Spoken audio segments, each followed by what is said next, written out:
A campanha vai alertar o condutor para o perigo que é usar o telefone ao volante, fones de ouvido e se maquiar no trânsito, prática de algumas mulheres. Também vamos tratar sobre o transporte adequado das crianças, entre outras atividades. Esta é a frase do Sérgio Lins, diretor de fiscalização do Detran de Pernambuco. Olá, muito bom dia. Estamos começando mais um assunto do dia aqui pela Rede Brasil de Comunicação e desde já nós agradecemos a você que nos acompanha em todo o estado de Pernambuco. E na edição de hoje vamos conversar sobre o Maio Amarelo. Talvez você, ao ouvir essa palavra, essa frase, você talvez não identifique, depois de sucesso, por exemplo, dos movimentos Outubro Rosa em prevenção ao câncer de mama, o Novembro Azul de prevenção do câncer de próstata, surge também o Maio Amarelo, cujo símbolo é um fitilho amarelo usado na lapela. Sabe o que significa isso? Olha, trata-se de um movimento internacional de mobilização e conscientização para a redução de acidentes e também, é claro, para um trânsito seguro em qualquer situação. E o objetivo principal é tornar o tema trânsito pauta diária durante todo o mês de maio e estimular, é claro, desta forma, a participação de toda a sociedade, de toda a população, além de empresas, governos e entidades. Essas e outras questões você confere aqui logo mais, após a matéria com o repórter Guilherme Luiz. Infelizmente, cenas como essas são bastante comuns. De acordo com a Organização Mundial de Saúde, a OMS, o Brasil é o 5º país mais violento no trânsito no mundo. Estatísticas mostram que a violência no trânsito é a causa de morte no país, à frente até de homicídios.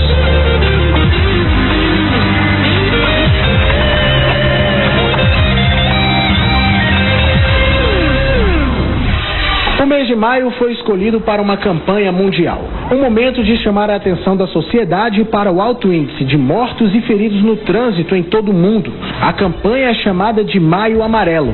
Aqui em Pernambuco, o Detran intensifica as ações para fiscalizar e conscientizar os pedestres, motoristas e motociclistas. O Maio Amarelo é um movimento mundial que foca a prevenção em acidentes de trânsito. Certo? Pernambuco engajou nessa campanha, como por ser um órgão executivo, o Detran, ele foca nessa operação, basicamente, acidentes, a prevenção em acidentes. Acompanhamos as equipes de fiscalização numa ação na Avenida Maurício de Nassau, onde 20 agentes fizeram uma blitz, liderados pelo chefe operacional, Eric Augusto. O agente do Detran, ele é uma pessoa concursada. Após esse concurso público, ao ser chamado, ele pode adentrar em qualquer setor. De acordo com a solicitação do próprio agente, é feito uma triagem e esse agente ele recebe um curso preparatório que foca a parte de legislação de trânsito. Para fazer esse curso preparatório ele passa um período como se fosse um estágio, período de adaptação ao trânsito.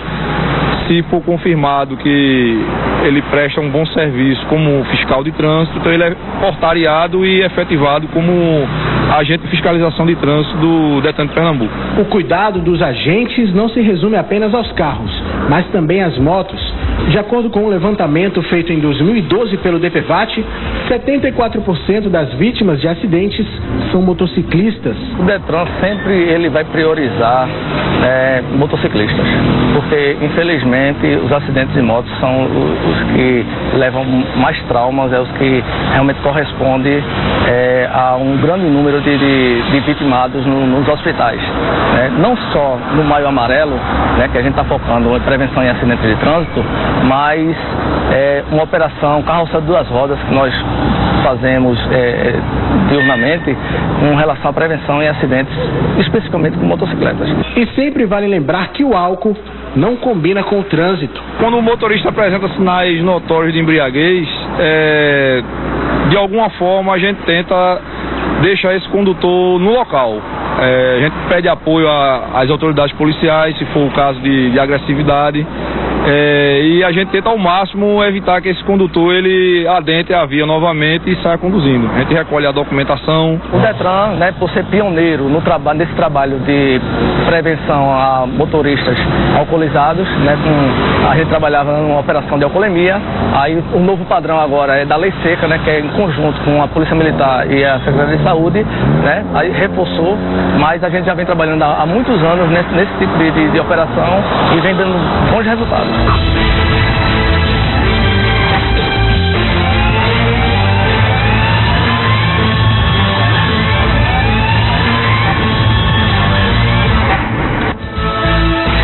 Pois bem, o assunto é muito sério.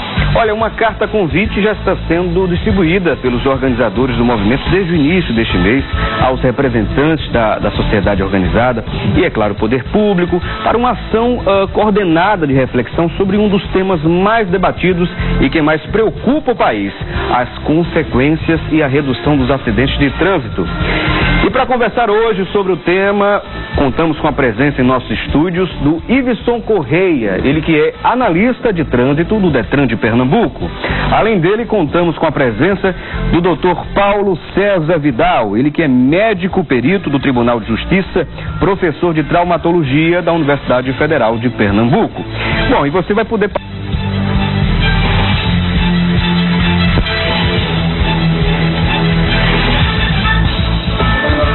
Bom, tivemos um probleminha técnico, não é questão da queda de energia, mas tudo bem. Vamos continuar aqui a nossa conversa. Não deixe de participar aqui do programa Assunto do Dia. Você tem a nossa linha interativa à sua disposição, isso mesmo.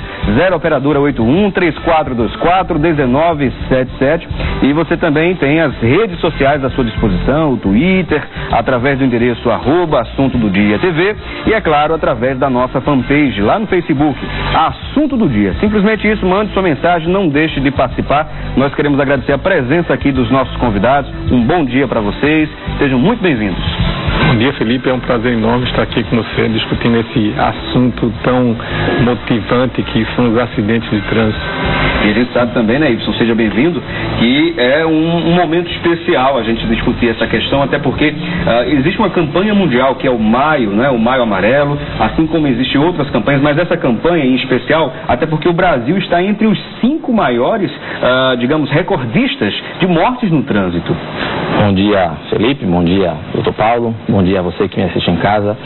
É extremamente oportuno a gente conversar sobre esse assunto, porque, como você falou, o Maio Amarelo é um movimento mundial e os principais países que sofrem com acidente de trânsito são países em desenvolvimento. Isso. Né? E o Brasil é o 5º, como você bem colocou. Exato, exato. Então, nesse momento, no Maio Amarelo, a gente quer conclamar toda a população a pensar em soluções para a prevenção de acidentes de trânsito.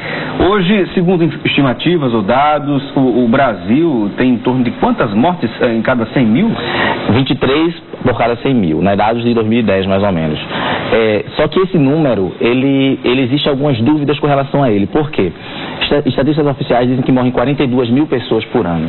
Mas a estatística do DPVAT, que é o seguro, de solicitação de seguros, ela pode subir esse número para 60 mil. Então veja que o número pode variar de 42 a 60 mil. Nossa! Então é uma situação realmente muito calamitosa, muito difícil, e que nós todos, governo, sociedade civil, universidades e a imprensa, a gente precisa se unir para combater essa realidade dura. Agora, doutor Paulo, a gente sabe também que é alto o índice de pessoas que usam motocicleta e terminam se acidentando e ficam com sequelas graves, inclusive a maioria jovens.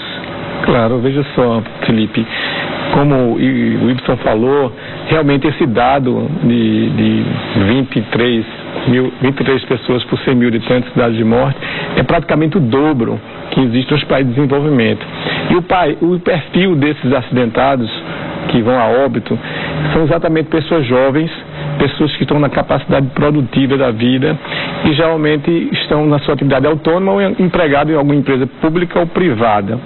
Mas o importante é o seguinte, que também as características desses indivíduos nos países desenvolvidos as óbitos são decorrentes de pessoas que estão dentro do veículo, são os próprios condutores e os próprios passageiros.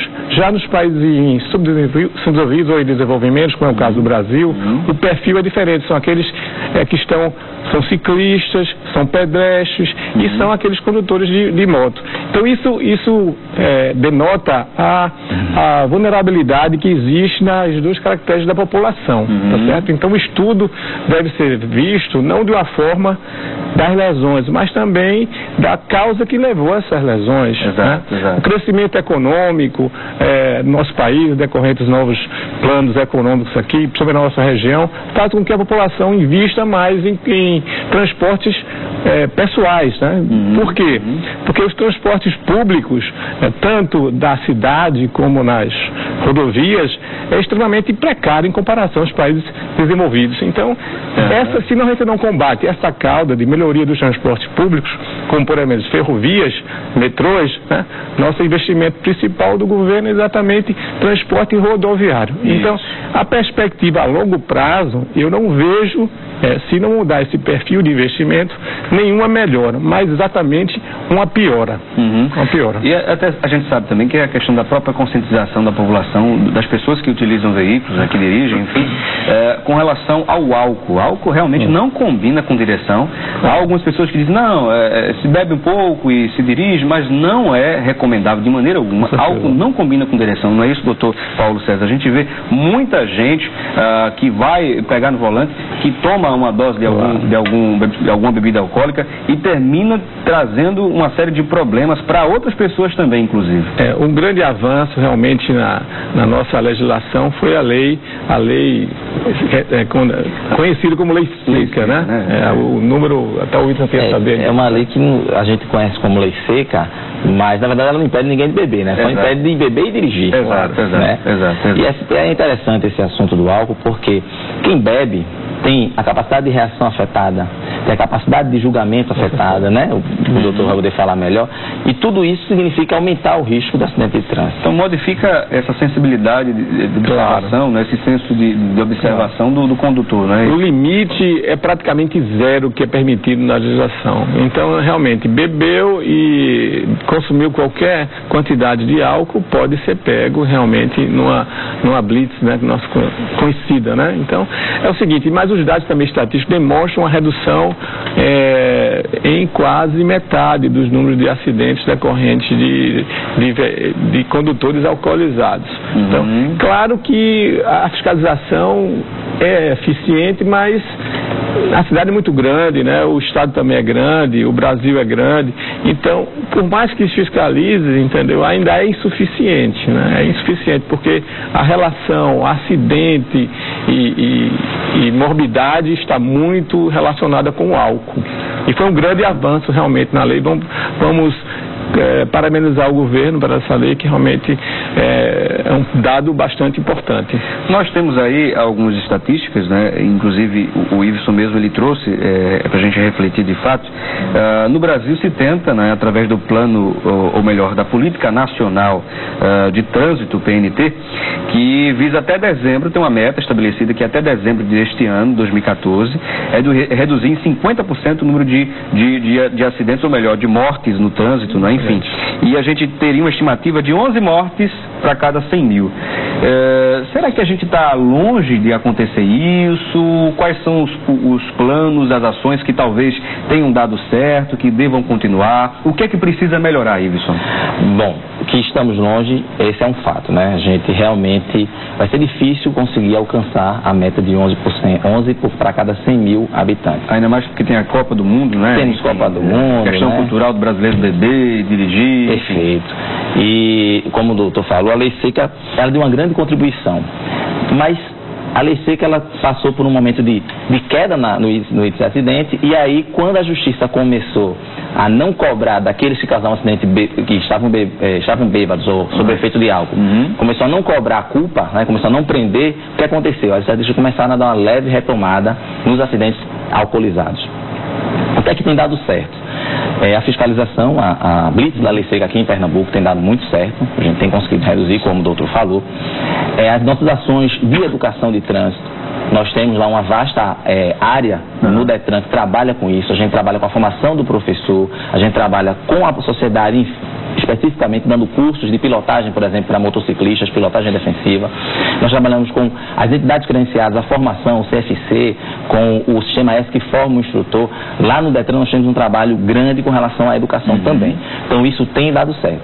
Mas o que a gente precisa, antes de tudo, é diminuir a impunidade, passar a punir mais rapidamente esses condutores que dirigem e causam acidentes alcoolizados, e precisamos também ter um retorno da população. A gente precisa que cada um faça a sua atitude correta. A gente às vezes fica esperando grandes transformações, a gente espera que o governo venha com grandes projetos, mas o que realmente faz a diferença é o cidadão comum, naquele momento que está dirigindo, quando ele toma aquela decisão de dirigir embriagado ou de ultrapassar o limite de velocidade. O que a gente precisa é que a população, junto com todo o Estado e, enfim, as igrejas e a mídia, mas um cidadão comum, quando for para o trânsito, ele pare, pense e reflita e toma a melhor decisão para ele e para todos os atores. Bom, já temos aqui uma participação, o Manuel de Prazeres, ele pergunta aqui, na opinião de vocês, quem for pego dirigindo e cometendo alguma infração, deveria ter a CNH cassada?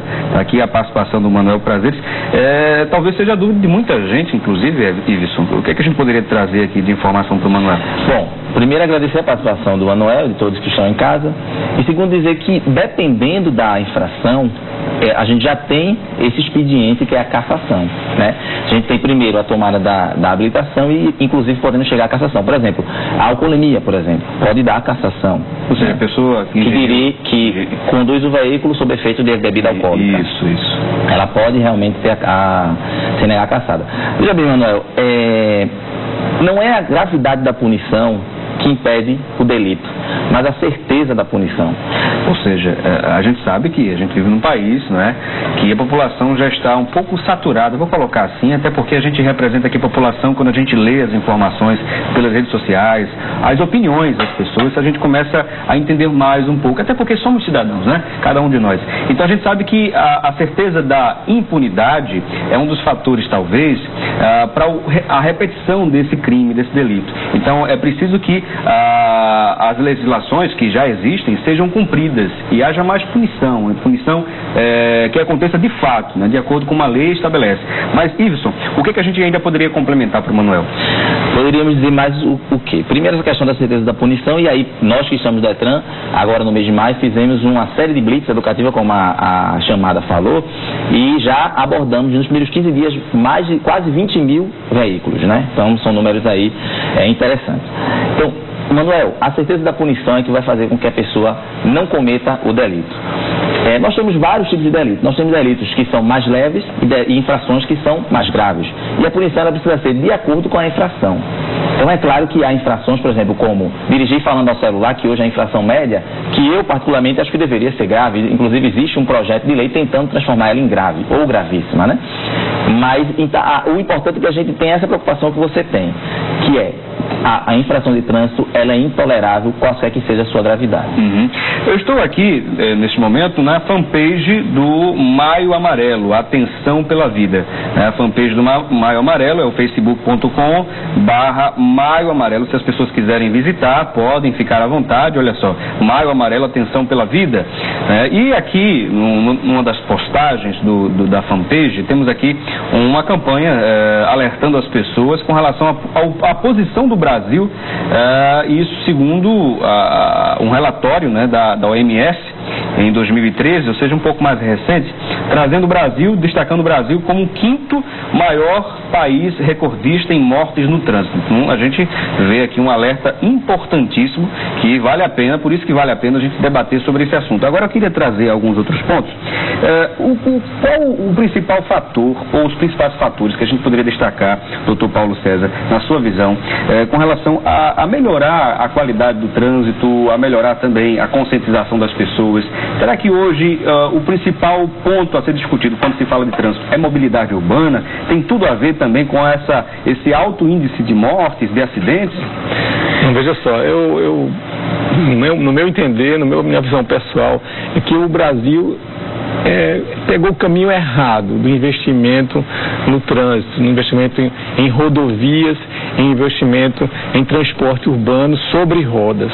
Quando o caminho dos países desenvolvidos, das capitais do mundo, que são exemplos, como Nova York, como e o senhor pode ver de perto, né? Foi claro, lá. Né? Inclusive, olha só, eu não vou, mas os políticos também vão. Exato, né? exato. Então, quando chega aqui, um desses políticos falam que deve ser investido em transporte sobre rodas, entendeu? Eu não entendo, porque é exatamente o caminho contrário dos grandes países. Tá certo? Então, a gente vê que nos Estados Unidos a gente não tem quase, numa cidade como Nova York, quase poucas motocicletas. Por quê? Tem um transporte eficiente de metrô. Anos e anos investido nisso. Agora não, a gente quer investir. Continua a mentalidade de investir sobre rodas. Então, não adianta só educar, não adianta só punir, que o trabalho do Detran é elogiável, né? As fiscalizações com câmaras é muito importante, mas tem que investir num transporte mais eficiente e confortável. Eu quero ir para o meu trabalho, então quero chegar rápido, quero sair do meu apartamento, pegar um metrô, ir para o trabalho e voltar em 10 minutos. Hoje eu levo 40 minutos, 1h30 para chegar no Hospital das Clínicas das Graças no horário de 7h30 da manhã. Quer dizer, isso com segurança? Cheio de moto. Com segurança, com comodidade, claro. Né, com tranquilidade. Então, isso aí eu acho que é um investimento, entendeu, que precisa ser feito pelo país. As autoridades precisam ver, sei que é caro, claro, mas eu acho que não falta dinheiro. A gente vê aqui a Copa do Mundo, a gente fez um estado maravilhoso, tá certo? E com pouquíssima infraestrutura em transporte para chegar no estádio, né? Inclusive a passarela do metrô ali, não sei nem se vai concluir, do aeroporto para o metrô, chega lá em Jaboatão, não tem como o torcedor ir para o estádio, então não tem muito sentido nisso, né? O que a gente vê é a transformação, em vez de se investir, tá certo? Gastando com investimento saudável, que é o transporte, não só nas cidades, mas também nas rodovias, a gente fez exatamente o contrário dos outros países desenvolvidos. Investimentos em rodovias, é o lobby da rodovia, é o lobby do transporte urbano, o ônibus, eu acho que é o lobby, né? Então isso aí tem que ser mudado. Se você quer proteger a população, se você quer gastar menos em acidentes, em lesões graves do aparelho locomotor, então tem que ser transporte ferroviário, né? Porque o que a gente vê que são 125 mil internamentos no SUS por ano, só decorrentes de acidentes de trânsito, dados de 2009. Dados atuais são assustadores. Exato, são bem maiores. Como é que você vai diminuir, você vai colocar o Maio Amarelo, conscientiza a população, quando não se conscientiza o político que ele deve investir, tá certo, em rodovias. Aqui, particularmente falando, a ciclovia em Recife é domingo, entendeu? A gente tem um dos feriados. Um dos feriados é saudável, não sou contra a ciclovia, mas o índice de acidente nas ciclovias também tem crescido, tá certo? O carro não pode passar 40 quilômetros perto de uma ciclovia. Então, o que a gente vê é um aumento de multas também no domingo. E pelo menos tem 4, 5 multas no domingo, porque passa 45 quilômetros perto de um ciclista que está aí. Eu acho que aquilo ali é uma espécie de uma locomoção para lazer, porque se você andar um ciclista no dia a dia de Recife, o índice de mortalidade é muito alto. Muito alto. Queria ouvir também o Iveson falar a respeito. Bom, primeiro agradecer a participação do Dr. Paulo, né? E pegar algumas coisas que ele falou para refletir um pouquinho mais. No caso do metrô como uma opção, eu concordo, o metrô é uma ótima, talvez a melhor opção, mas a gente já tem alguns casos reais em que o BRT, o ônibus, o transporte sobre ônibus, sobre rodas, ele trouxe melhorias efetivas, como o caso no sul de Porto Alegre, o caso de Bogotá. Eu estive recentemente em Goiânia e lá eles têm uma linha de BRT extremamente eficiente, com operação semelhante à do metrô. Não é igual, mas é semelhante ao metrô. Não tem interseção em nível, então não há conflito, não há engarrafamento. O ônibus, ele tem a via livre e consegue desenvolver velocidades de metrô. Isso na cidade? Dentro da cidade. Dentro da cidade, circulando dentro Como da cidade. estamos fazendo, o governo está tentando fazer aqui com o corredor norte-sul e leste-oeste. Com os ônibus. Com os ônibus, a ideia é essa. Então a gente pode... Porque o metrô, ele é uma obra muito demorada, muito cara. Se a gente pegar o exemplo de Salvador, por exemplo, quantos anos, quantas décadas Salvador precisou para poder instalar o metrô dentro da cidade?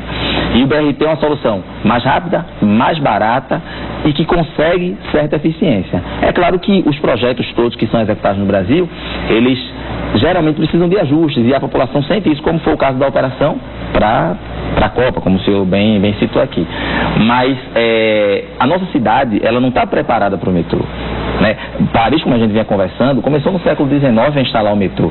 Então, hoje, para a gente instalar o metrô, as dificuldades técnicas e financeiras seriam muito grandes. É claro que precisa começar com o primeiro passo, mas o BRT, ela é uma solução que não pode ser descartada de antemão. Ela pode realmente trazer melhoria para a população que se transporta. Com relação à questão do ciclismo, aqui, e eu estou falando em Pernambuco, e especialmente em Recife, nós temos algumas dificuldades topográficas, claro, né, alguns morros ali, mas a principal dificuldade ainda é o comportamento do motorista. Por isso que a punição é tão severa. Por isso que a gente precisa, até para mudar o comportamento, para que ele entenda que quando chegar perto de um ciclista, ele precisa respeitar 1,5 metro de distância, que ele precisa reduzir a velocidade. Hoje a nossa ciclovia aqui na cidade é aos domingos, e realmente a impressão que dá é para lazer, né? Funciona mais para quem usa dia a dia, não usa aquela ciclovia. Ele usa a ciclovia que existe na Avenida do Forte e em alguns outros lugares, na estrada do Arraial, do Encanamento, que foi recentemente colocado ciclovia lá, ciclofaixas lá. Esse ciclista que vai para o trabalho, que vai para a universidade, que vai para a escola, esse ainda precisa ser melhor cuidado, esse ainda precisa ser melhor protegido. Mas, eu repito, o Estado precisa fazer a parte dele, mas a sociedade também precisa fazer a parte dela. Temos aqui uma participação, Paulo César, olha só, o xará aqui, Paulo César. Estamos trabalhando por um trânsito seguro, aqui também bonito no Mato Grosso do Sul, que vem a ser conhecido não só por suas belezas naturais, mas sim por um povo que respeita o trânsito. Muito obrigado, Paulo César, participando aqui pelas redes sociais. E temos também perguntas das pessoas nas ruas, é o que a gente vai conferir agora. O que o motorista deve fazer quando acontece acidente no trânsito? Qual deve ser o procedimento, a ação que ele deve tomar? Bom, a primeira coisa aqui é verificar se tem vítima. Tá? Se a vítima tiver em risco de morrer, ele deve, nesse caso específico, é bom que isso fique claro, e aí o médico pode contribuir mais até com isso, ele pode socorrer a vítima. Mas se não houver, é ligar para o atendimento médico. Entrar em contato com a autoridade de trânsito, entrar em contato com o SAMU, para que esse atendimento seja feito o mais rápido possível. Segundo, evitar aquela curiosidade comum nas nossas vias, onde as pessoas se aglomeram e causam até engarrafamento, congestionamento e outros acidentes. Recentemente a gente teve na BR-101 um acidente na 232, um acidente super grave envolvendo um caminhão, e depois desse acidente a gente teve uma outra colisão menor. Por quê? Porque as pessoas diminuíam a velocidade para assistir o acidente. Então a curiosidade terminou causando um novo acidente. Então a primeira coisa é verificar se tem vítima, ligar para o SAMU. Se a vítima tiver risco de morrer, aí você pode até socorrê-la, mas não mexer. E aí eu gostaria até de ouvir o médico com relação a essa questão. O procedimento, né, que ele deve tomar, né, doutor Paulo, o motorista, né, ao presenciar um acidente, o que ele deve fazer? Primeira ação. Bem, na verdade, se realmente existe o risco de morte, entendeu? Existe uma série de sistematização de atendimentos, né? Então é a ATLS, que chama-se Advanced Trauma Support. Existem casos e casos, né? Claro, veja só. Então, houve realmente uma diminuição das vítimas, o número de vítimas, com a instalação do atendimento pré-hospitalar, né? No caso, que são as ambulâncias que prestam socorro de imediato, né? Que são o SAMU, né? O SAMU diminuiu muito o índice de óbito no local do acidente. Agora, é necessário que o atendimento seja feito de uma forma profissional, tá certo? Então, muitas vezes, o cuidado de um transporte inadequado pode agravar a lesão e pode levar também a óbito, tá certo? Então, eu não vejo assim alternativa eficaz se não haja um profissional perto, entendeu? E com fácil acesso para o atendimento. Então é muito importante isso. Então as vias aéreas, então é o primeiro cuidado que se deve ter com como se diz, o atendimento pré-hospitalar. Então, toda vez que tiver um paciente grave, é necessário que ele tenha as vias aéreas pérvias, ou seja, que entre o ar com facilidade. Então, levantar a cabeça, tá certo, para trás, e provocar, abrir a boca, desobstruir todas as vias aéreas, tirar detritos, tirar sangue, secreções, porque isso pode matar a vítima. Então isso pode ser feito por um condutor, certo? E no caso de necessidade, ele pode até tentar um procedimento mais invasivo, com a parada cardiorrespiratória, a ressuscitação, também a massagem, juntamente com a assistência ventilatória, que pode ser feita, é uma coisa bastante simples, mas que o condutor desofinar horas da vítima pode iniciar uma massagem cardíaca no local, tá certo? Mas em relação a lesões torácicas e abdominais de sangramento e a necessidade de reposição volímica, que é a terceira fase do atendimento pré-hospitalar, então isso particularmente tem que ser feito ou através do SAMU, através da ambulância, ou tem que ser feito na unidade hospitalar. Mas tendo cuidado com as vias respiratórias, eu acho que grande quantidade de vítimas podem ser beneficiadas com isso aí.